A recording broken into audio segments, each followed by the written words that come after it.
ओम शांति साकार मुरली 15 अक्टूबर 2020। मीठे बच्चे, नाजुकपना भी दे अभिमान है। रूसना, रोना, यह सब आसुरी संस्कार तुम बच्चों में नहीं होने चाहिए। दुख सुख मान अपमान सब सहन करना है। प्रश्न, सर्विस में ढीलापन आने का मुख्य कारण क्या है? उत्तर, जब देह अभिमान के कारण एक दो की खामियां देखने लगते हैं तब सर्विस में ढीलापन आता है। आपस में अनबनी होना भी देह अभिमान है।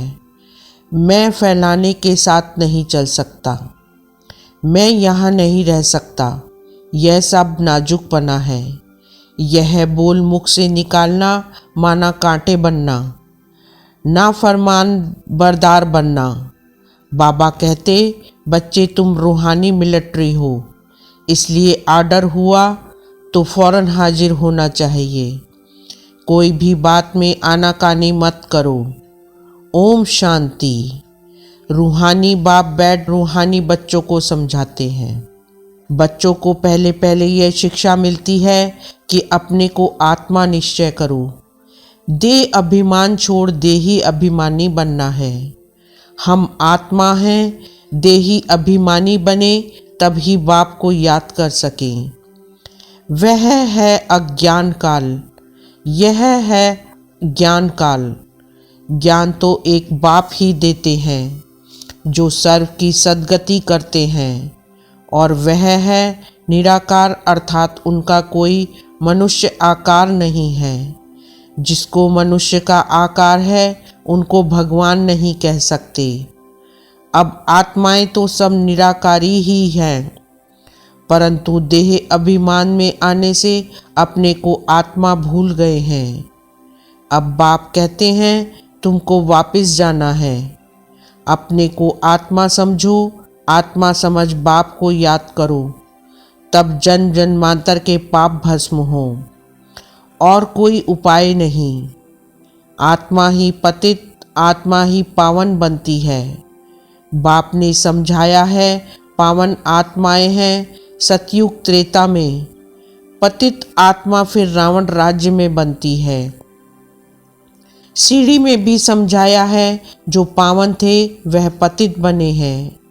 5000 वर्ष पहले तुम सब आत्माएं शांति धाम में पावन थीं, उसको कहा ही जाता है निर्वाण धाम। फिर कलयुग में पतित बनते हैं तब चिल्लाते हैं, हे पतित पावन आओ।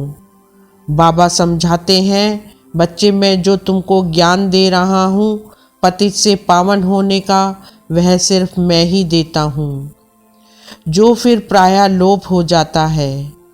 बाप को ही आकर सुनाना पड़ता है। यहाँ मनुष्यों ने अतः शास्त्र बनाए हैं।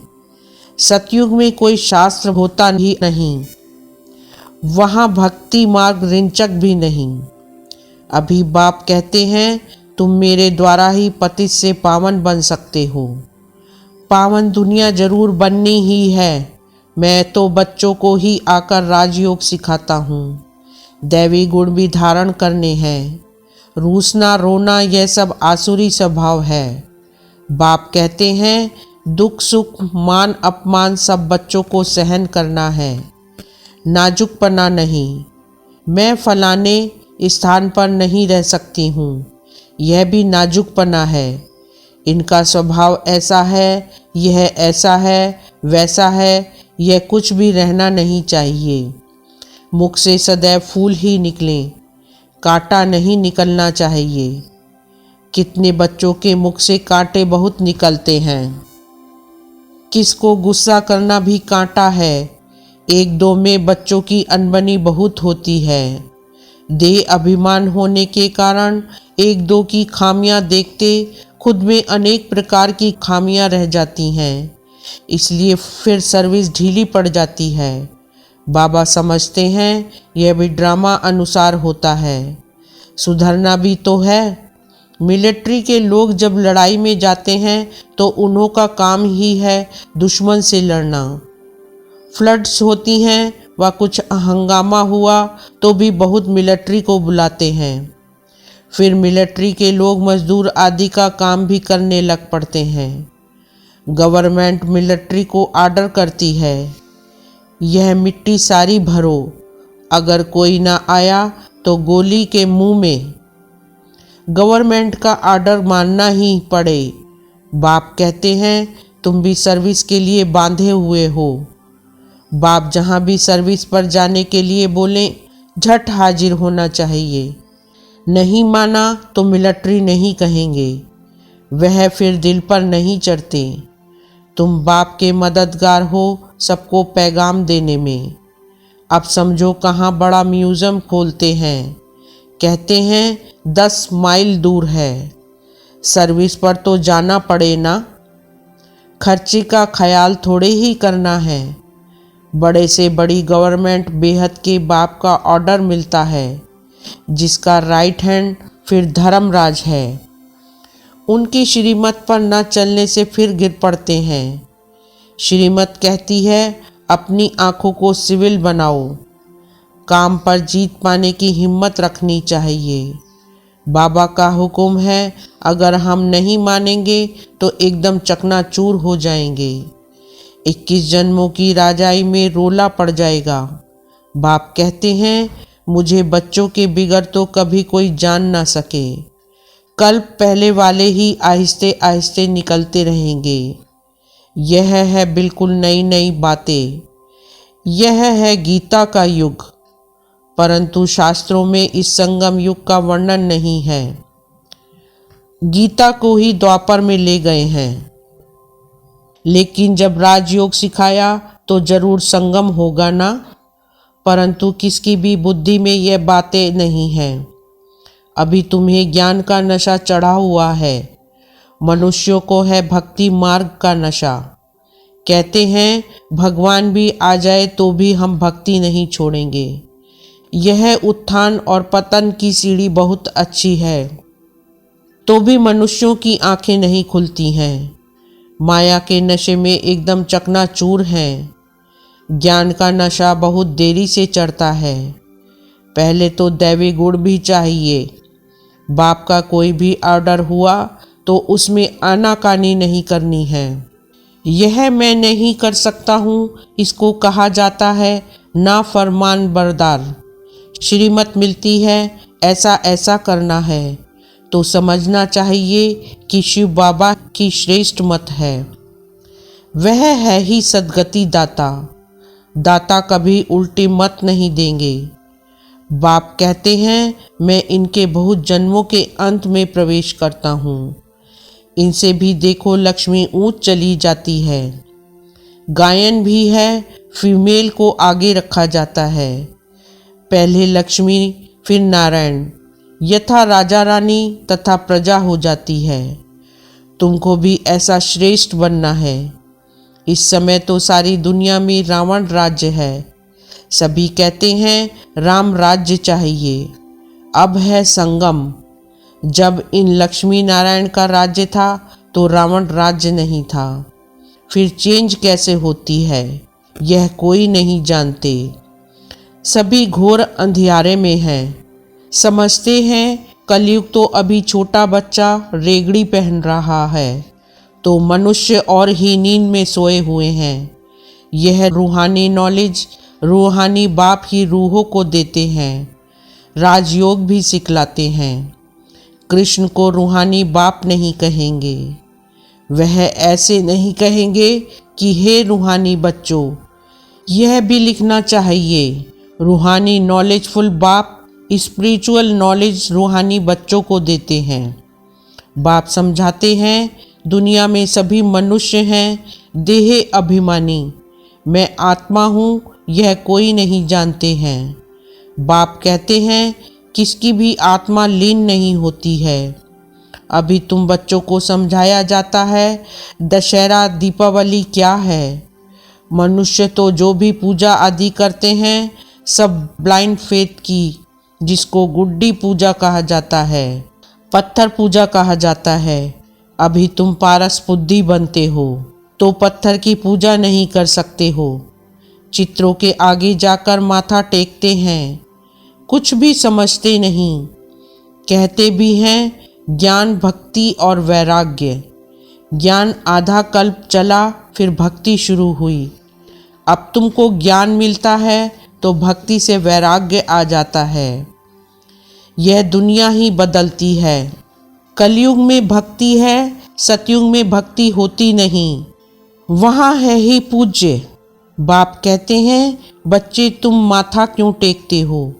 आधा कल्प तुमने माथा भी घिसाया, पैसे भी गंवाए, मिला कुछ नहीं। माया ने एकदम माथा मूड लिया है, कंगाल बना दिया है। फिर बाप आकर सबका माथा ठीक कर देते हैं। अभी आहिस्ते आहिस्ते कुछ यूरोपियन लोग भी समझते हैं। बाबा ने समझाया है, ये भारतवासी तो बिल्कुल तमोगुणी बन गए हैं। वह और धर्म वाले फिर भी पीछे आते हैं तो सुख भी थोड़ा, दुख भी थोड़ा मिलता है। भारतवासियों को सुख बहुत तो दुख भी बहुत है। शुरू में ही कितने धनवान एकदम विश्व के मालिक होते हैं, और धर्म वाले कोई पहले थोड़े ही धनवान होते हैं। पीछे वृद्धि को पाते पाते अभी आकर धनवान हुए हैं। अब फिर सबसे भिखारी भी भारत बना है। अंध श्रद्धालु भी भारत हैं। यह भी ड्रामा बना हुआ है। बाप कहते हैं, मैंने जिसको हेवन बनाया वह हेल बन गया है। मनुष्य बंदर बुद्धि बन गए हैं। उनको मैं आकर मंदिर लायक बनाता हूँ। विकार बड़े कड़े होते हैं। क्रोध कितना है? तुम्हारे में कोई क्रोध नहीं होना चाहिए। बिल्कुल मीठे, शांत, अति मीठे बनो। यह भी जानते हो, कोटों में कोई ही निकलते हैं, राजाई पद पाने वाले। बाप कहते हैं, मैं आया हूँ तुमको नर से नारायण बनाने। उसमें भी 8 रतन मुख्य गाए जाते हैं। 8 रतन और बीच में है बाप। 8 हैं पास विद ऑनर्स, सो भी नंबरवार पुरुषार्थ अनुसार। देह अभिमान को तोड़ने में बड़ी मेहनत लगती है। देह का भान बिल्कुल निकल जाए। कोई कोई पक्के ब्रह्म ज्ञानी जो होते हैं, उन्हों का भी ऐसे होता है। बैठे बैठे देह का त्याग कर देते हैं। बैठे बैठे ऐसे शरीर छोड़ते हैं। वायुमंडल एकदम शांत हो जाता है और अक्सर करके प्रभात के शुद्ध समय पर शरीर छोड़ते हैं। रात को मनुष्य बहुत गंध करते हैं। सुबह को स्नान आदि करके भगवान भगवान कहने लगते हैं, पूजा करते हैं। बाप सब बातें समझाते रहते हैं। प्रदर्शनी आदि में भी पहले पहले तुम अलफ का परिचय दो। पहले अलफ और बे। बाप तो एक ही निराकार है। बाप रचयिता ही बैठ रचना के आदि मध्य अंत का ज्ञान समझाते हैं। वही बाप कहते हैं, मामेकम याद करो। देह के संबंध छोड़ अपने को आत्मा समझ मामेकम याद करो।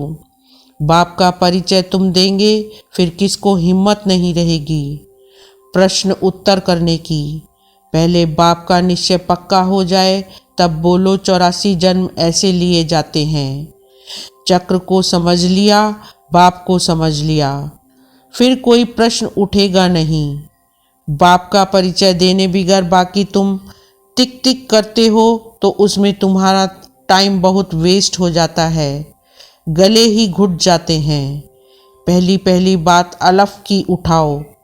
टिक टिक करने से समझ थोड़े ही सकते हैं। बिल्कुल सिंपल रीति और धीरे से बैठ समझाना चाहिए। जो देही अभिमानी होंगे वही अच्छा समझा सकेंगे। बड़े बड़े म्यूज़ियम में अच्छे अच्छे समझाने वालों को मदद देनी पड़े। थोड़े रोज अपना सेंटर छोड़ मदद देने आ जाना है। पिछाड़ी में सेंटर संभालने कोई को बिठा दो। अगर गद्दी संभालने लायक कोई को आप समान नहीं बनाया है तो बाप समझेंगे कोई काम के नहीं, सर्विस नहीं की। बाबा को लिखते हैं, सर्विस छोड़ कैसे जाएं? अरे बाबा हुक्म करते हैं, फलानी जगह प्रदर्शनी है, सर्विस पर जाओ। अगर गद्दी लायक किसको नहीं बनाया है तो तुम किस काम के? बाबा ने हुक्म किया, झट भागना चाहिए। महारथी ब्राह्मणी उनको कहा जाता है। बाकी तो सब हैं घोड़े सवार प्यादे। सबको सर्विस में मदद देनी है।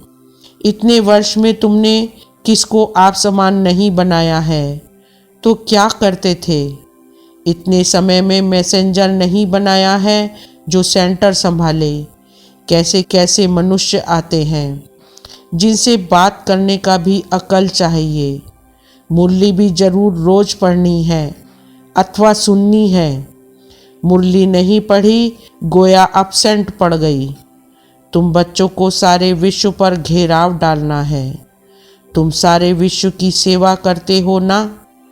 पतित दुनिया को पावन बनाना, यह घेराव डालना है ना। सभी को मुक्ति जीवन मुक्ति धाम का रास्ता बताना है, दुख से छुड़ाना है।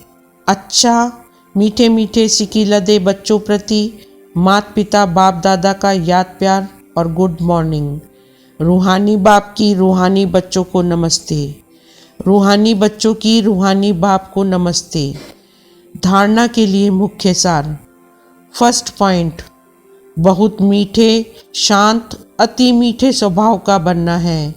कभी भी क्रोध नहीं करना है। अपनी आँखों को बहुत बहुत सिविल बनाना है। सेकंड पॉइंट, बाबा जो हुक्म करे उसे फौरन मानना है। सारे विश्व को पतित से पावन बनाने की सेवा करनी है, अर्थात घेराव डालना है। वरदान, अपने महत्व व कर्तव्य को जानने वाले सदा जागती ज्योत भव। सार, आप बच्चे जग की ज्योत हो।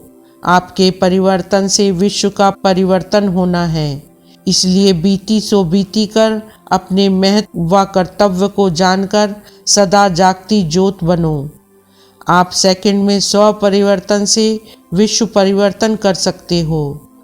सिर्फ प्रैक्टिस करो। अभी अभी कर्म योगी, अभी अभी कर्मातीत स्टेज। जैसे आपकी रचना कछुआ सेकंड में सब अंग समेट लेता है, ऐसे आप मास्टर रचता समेटने की शक्ति के आधार से सेकंड में सर्व संकल्पों को समाकर एक संकल्प में स्थित हो जाओ। स्लोगन, लवलीन स्थिति का अनुभव करने के लिए स्मृति विस्मृति की युद्ध समाप्त करो। ओम शांति।